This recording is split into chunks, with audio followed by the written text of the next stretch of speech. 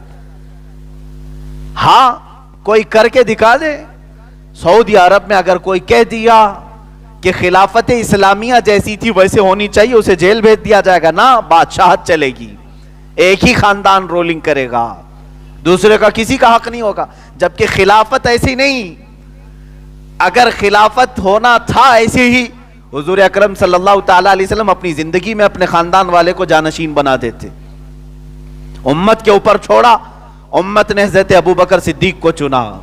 حضرت ابوبکر صدیق کے اس وقت 3 بیٹے موجود تھے، وہ خلیفہ اسلام اپنے بیٹوں کو جانشین بنا دیتا جیسے سجادہ نشین چلتے ہیں، پیر صاحب کے بعد بیٹا تخت پر بیٹھتا ہے، آج بھی یہ نظام ہے درگاہوں کا۔ حضرت ابوبکر صدیق کا کوئی بیٹا سجادہ نشین نہیں بنا، بلکہ حضرت عمر فاروق رضی اللہ تعالیٰ عنہ، آپ کے ہاں خلافت آئی۔ حضرت عمر جب آخری وقت میں تھے، ان کے بیٹے حضرت عبداللہ ابن عمر رضی اللہ تعالیٰ عنہ صحابی رسول ہیں اور جلیل القدر صحابی ہیں، جن سے کثیر حدیثیں مروی ہیں۔ حضرت عمر فاروق رضی اللہ تعالیٰ عنہ نے 6 صحابہ کو بلایا اور کہا یہ 6 میں سے کسی کو چن لینا، خبردار میرے بیٹے کو خلیفہ نہیں بنانا۔ یہ اسلام نہیں ہے، یہاں پر وراثت میں خلافت نہیں چلتی، وراثت میں یہ جانشینی نہیں ہے، بلکہ امت میں جو سب سے زیادہ پرہیزگار ہے وہ ہمارا قائد ہے، جو سب سے زیادہ متقی ہے وہ ہمارا رہنما ہے۔ امت نے اسی طرح رکھا۔ سیدنا عثمان غنی رضی اللہ تعالیٰ عنہ کے بعد حضرت عثمان رضی اللہ تعالیٰ عنہ کے بھی خاندان والے موجود تھے، آپ نے اپنے خاندان میں سے کسی کو اپنا خلیفہ منتخب نہیں کیا، بلکہ یہ خلافت جیسے رسول کریم صلی اللہ تعالیٰ علیہ وسلم چھوڑ گئے تھے امت کے اوپر، ایسی حضرت عثمان بھی جاتے وقت امت کے حوالے کر گئے، اور ساری امت نے اس شیر خدا کو چنا جس کی قیادت میں کسی کو شک نہیں تھا۔ عزیزان گرامی وقار، یہ خلافت کے معاملات تھے، لیکن آج کسی بھی اسلامی نام کی کنٹری میں نہ خلافت قائم ہے، نہ حضور اکرم صلی اللہ تعالیٰ علیہ وسلم کا وہ منہاج، وہ طریقہ قائم ہے۔ نام کے لیے یہ جبے کبے پہن کر کے اسلامی کہلاتے ہیں، لیکن حقیقت میں اندر سے کچھ بھی نہیں ہے۔ عزیزان گرامی، اسی بات کا افسوس ہے کہ امت پچھلے 100 سال سے بغیر قائد کے ہے، بغیر خلیفہ کے ہیں۔ دوسرا لفظ جہاد، جس سے ان کو چڑ ہے، تکلیف ہے۔ میرے عزیزو، یہ ایک پاکیزہ لفظ ہے، سیلف ڈیفنس کا نام ہے، میں نے اس سے قبل بھی اس کے متعلق کافی کچھ کہا ہے۔ جہاد کے اپنے شرائط ہیں، جہاد اس کو نہ کہو جو اپنے آپ پر بم باندھ کر کے کہیں ناحق لوگوں کو اڑا دیتا ہو، وہ جہاد سے اس کا کوئی تعلق ہی نہیں ہے۔ میرے عزیزو، جہاد کے جو رہنما اصول ہیں وہ پڑھ کر کے دیکھ لو۔ میں سمجھتا ہوں کہ اللہ کے حبیب صلی اللہ تعالیٰ علیہ وسلم کی تعلیمات جہاد آج دنیا کی کسی جنگ کرنے والی قوم میں موجود نہیں، کسی میں بھی نہیں۔ یہ جس ملک پر اترتے ہیں سب اجاڑ کر کے چلے جاتے ہیں۔ جو ہیومن رائٹس کی سب سے زیادہ بات کرنے والا امریکہ، جس ملک میں اترتا ہے الو سے بھی زیادہ تباہی مچا کر کے جاتا ہے، پوری زمینیں ویران بنجر کر کے چلے جاتے ہیں۔ لیکن یاد ہے آپ کو تعلیمات رسول صلی اللہ تعالیٰ علیہ وسلم، فرمایا اپنے صحابہ کو اگر جنگ کی نوبت آ جائے، پہلے تو حضور کا فرمان یہ سنیں، لا تتمنوا لقاء عدوکم، حضور فرماتے کبھی بھی جنگ کرنے کی تمنا مت کرنا۔ یہ میرے آقا کے فرامین ہے، کبھی بھی دشمن سے مٹ بھیڑ ہونے کی، جنگ کرنے کی تمنا نہ کرنا۔ فَإِذَا لَقِيتُمْ، ہاں اگر آ پڑی جنگ ایسے، تب پھر حضور نے فرمایا کہ کیا کیا کرو۔ فرمایا ہے مجاہدین، جب تم کسی زمین پر اترو تو وہاں کے درختوں کے پتے نہ اکھاڑو، وہاں کی عورتوں کو ٹچ نہ کرو، گھروں میں بیٹھی ہوئی ماؤں کو اور ان کے بچوں کو نہ اٹھاؤ، بڑی عمر والوں کے ساتھ جنگ نہ کرو، انہیں معاف کر دیا کرو۔ آج اگر یہ اصول کسی بھی کنٹری کے پاس موجود ہیں تو ہمیں بتائیں. 2 بڑی جنگیں ہو چکی ہیں, world war first, world war 2 second. ان میں ہلاکتیں کتنی ہوئی, ایک ملک نے دوسرے ملک میں کتنوں کو مارا ہے. ایک لسٹ جا کر کے آپ انٹرنیٹ میں دیکھیں, کروڑ سے زیادہ لوگوں کو ہلاک کیا گیا. اور شہروں پر جو بم مارے گئے, تقریباً آج 70 سال ہو گئے. 2 شہر ایسے ہیں, ہیروشیما اور ناگاساکی, جس میں نیوکلیائی بم ڈالے گئے تھے. آج تک وہاں زمین میں سبزہ نہیں اگتا. یہ ہیومن رائٹس کے لوگ ہیں, ہیومن رائٹس کی بات کرنے والے علم بردار لوگ ہیں, جو زمین کو 70 سال سے بنجر کر کے رکھا ہے. اسلام نے کبھی ایسے جہاد کا حکم دیا ہی نہیں. ہم تو جہاد کا لفظ جو ہے اس پوتر اور مقدس چیز کے لیے استعمال کرتے ہیں جو آج ہر دنیا کے ہر انسان کو ضرورت ہے. سیلف ڈیفنس کا نام ہے, سیلف ڈیفنس کا نام ہے. تمہارے اوپر کوئی آفت آ گئی تو کیا تم اپنے آپ کو نہیں بچاؤ گے؟ اپنے آپ کو بچانا, اپنے دین کو بچانا, اپنی قوم کو بچانا, اس کا نام جہاد ہے. لیکن یہ 2 لفظ یہ ہماری زبانوں پر آنے دینا نہیں چاہتے, اس لیے کہ اللہ کے حبیب صلی اللہ تعالی علیہ وسلم کی حدیث سنو. حضور صلی اللہ تعالی علیہ وسلم نے فرمایا میری امت ذلیل ہو جائے گی. کب؟ حدیث کا میں مفہوم بیان کر رہا ہوں. میری امت ذلیل ہو جائے گی جب یہ جہاد کو ترک کرے اور کھیتی باڑیوں میں لگ جائے. جہاد کا مطلب ہے اپنے حقوق کا مطالبہ کرنا چھوڑ دے, اپنے حقوق کا مطالبہ کرنا چھوڑ دے. آج اپنے حق مانگنے کے لیے بھی لوگ یہ کہتے ہیں یہ بھڑکاؤ ہے. اپنے حقوق اگر مانگے جائیں تو یہ کہتے ہیں بھڑکاؤ بھاشن ہے. غالباً پچھلے ہی جمعہ کے متعلق میں نے کمزور طبقے کے لوگوں کے متعلق بات کی. ہندوستان میں دلت برادری کے ساتھ آج بھی ناانصافیاں ہیں. اس کو نیوز چینل نے, انڈیا کا ایک بڑا نیوز چینل جس کو پھیکو نیوز کہا جاتا ہے, میری تقریر چلا کر کے یوں کہتا ہے کہ بھڑکاؤ مولانا ہے, یہ کمیونٹی میں لڑانا چاہتے ہیں. یعنی تم اپنے سٹیج پر سے یہ کہو گولی مارو تو کوئی بھڑکاؤ بات نہیں, اور اگر ہم کمزور طبقے کے لیے انصاف کی بات کریں تو بھڑکاؤ بات ہے. عزیزان گرامی, بہت دیر سے چپ رہے, اس کی سزا یہ ہمیں آج مل رہی ہے. بہت دیر سے تم خاموش رہے, اس کی سزا یہ آج ہمیں مل رہی ہے. ہم اپنے حقوق نہیں مانگ رہے. اور یاد رکھو, جب تمہیں احساس بھی نہیں مسجدوں میں جانے کا تو پھر اس طرح کی بابری مسجدوں کے شہید ہونے کی فکر بھی مت کرو. جب تمہیں احساس ہی نہیں رہا تو مسجدیں ٹوٹتی رہیں گی. تمہیں کیا اس بات کا, تمہیں کس بات کا غم ہوگا؟ عزیزان گرامی, میں یہ سخت جملے اس لیے کہہ رہا ہوں کہ آج ہم اپنے حقوق مانگنا ہی چھوڑ چکے ہیں اور ہمارا کوئی قائد نہیں رہ گیا. اور جس کو ہم بناتے ہیں وہ ہماری قوم کو بیچ کر کے آتا ہے, رات میں بیٹھ کر کے جا کر کے بیچ آتا ہے. صرف سفید کرتا سفید پیجامہ پہننے کا نام لیڈر اور قائد نہیں ہوتا. میرے عزیزو, اللہ کے لیے آج اتحاد قائم کرو اور سمجھو حالات کو. اقبال کی بات کو سمجھ لو, میری بات چھوڑو. نہ سنبھلو گے تو مٹ جاؤ گے اے ہندی مسلمانوں, تمہاری داستان تک نہ رہے گی, داستانوں میں سب ختم کر دیا جائے گا. ہماری یونٹی ختم کر دی گئی, پھر بھی ہم خاموش ہیں. یہ کہ بات دیگرے آج ہم پر یہ شکنجے کستے جائیں گے. ہو سکتا ہے ہمیں جو بولنے کی آج آزادی ہے یہ بھی چھین لی جائے گی, یہ بھی ختم کر دی جائے گی. آج میں دیکھ رہا ہوں دور دراز تک علماء کے اوپر بھی ایسی پابندیاں ہیں کہ وہ بولنے سے خوف کھا رہے ہیں, ڈر رہے ہیں. آدھا تو اپنی قوم نے انہیں ڈرا کر رکھا ہے اور آدھے سے زیادہ گورنمنٹ نے انہیں ڈرا کر رکھا ہے. یہ سب سے بری حالت کے دن ہم گزار رہے ہیں. عزیزان گرامی وقار, مسلمان کے اوپر ایسے حالات کبھی پچھلی صدیوں میں نہیں آئے تھے. ہم بات کرتے ہیں سلطان صلاح الدین ایوبی کی, ہم بات کرتے ہیں عمر فاروق رضی اللہ تعالیٰ عنہ کی, لیکن میرے عزیزو, اے نوجوانوں, نام لینے سے پہلے ان کے کردار کو بھی پڑھ لیا کرو, ان کے کردار کو پڑھ لیا کرو. بیت المقدس اس وقت بھی جب صلاح الدین ایوبی کی جوانی کا زمانہ تھا, جوانی کا زمانہ, بیت المقدس پر